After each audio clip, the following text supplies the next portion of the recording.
गंमत शब्दांची, लेखन वर्षा चौगुले. श्रोते हो नमस्कार. आजचा शब्द आहे सुपारी. रात्रीचं जेवण झाल्यावर आजीनं मनूच्या हातावर बडीशेप ठेवली आणि आजोबांना वेगळी पूड दिली. आजी, आजोबांना काय वेगळं दिलंस? मला पण दे ना, मनू हात पुढे करत म्हणाली. यात बडीशेप आणि सुपारीची पूड आहे मनू, तुला लागेल सुपारी, आजीनं सांगितलं. सुपारी लागेल म्हणजे ढास लागेल, जळजळ होईल, सगळ्यांनाच सहन होत नाही अगं सुपारी.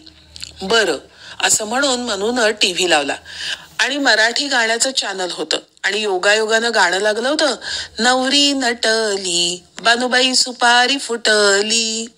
त्या गाण्यासोबत थोडं गुणगुणून झाल्यावर मनूनं टीव्हीचा आवाज लहान केला आणि विचारलं, आजी घरी सुपारी आहे की का ग? मला त्या गाण्यातल्यासारखी फोडायची आहे ती, असं म्हणत तिने एक छोटा दगड आणला. आणि काय करशील फोडून?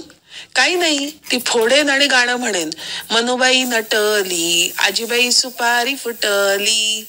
तिनं असं म्हटल्यावर आजी आजोबांना हसू चावरेना. का, काय झालं? काही झालं नाही ग, जरा गंमत झाली. कसली? अगं सुपारी फोडणे म्हणजे काय माहितीये का तुला? नाही, का फोडतात? म्हणजे एखादी गोष्ट नक्की करणं. म्हणजे बघ, लग्न ठरलं, पक्क झालं, पण यावर विश्वास कसा ठेवायचा? तर सुपारी फोडून. ते गाणं तेच सांगतंय बर का मनू.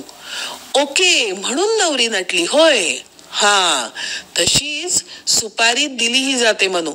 हो, ती तर तू दिलीस ना आजोबांना मघाशी. तशी नव्हे. खरं तर एखाद्या व्यक्तीला इजा पोचवण्यासाठी सुपारी दिली जाते. म्हणजेच हे खरं तर वाईट कृत्य करण्यासाठी दिलेले पैसे बर का. ओ, हे जरा जास्तच भयानक आहे. म्हणजे एका अर्थानं चांगल्या गोष्टीची सुरुवात आणि दुसरीकडे हे असं आहे बाई. असं आता आजी, आपल्या देव्हाऱ्यातही सुपारी असते, पूजेतही ठेवतात. ती का? ती सुपारी म्हणजे गणपती म्हणून ठेवतात मनू. कोणत्याही कामाची सुरुवात आपण बाप्पाला नमस्कार करूनच करतो ना, म्हणून. बरं, पण कधी कधी आजोबा सुपारी कापतात, पान खातात. ती का? अगं तुझ्या प्रश्नातच उत्तर आहे की, पान खायला. आणि खायला पान तयार करताना त्यात सुपारी घालतात. आणि सुपारी कापत नाहीत बर का, कातरतात. अच्छा, भारीच आहे की ही सुपारी.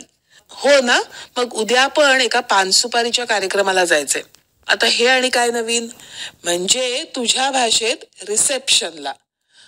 ओके, नक्की जाऊया.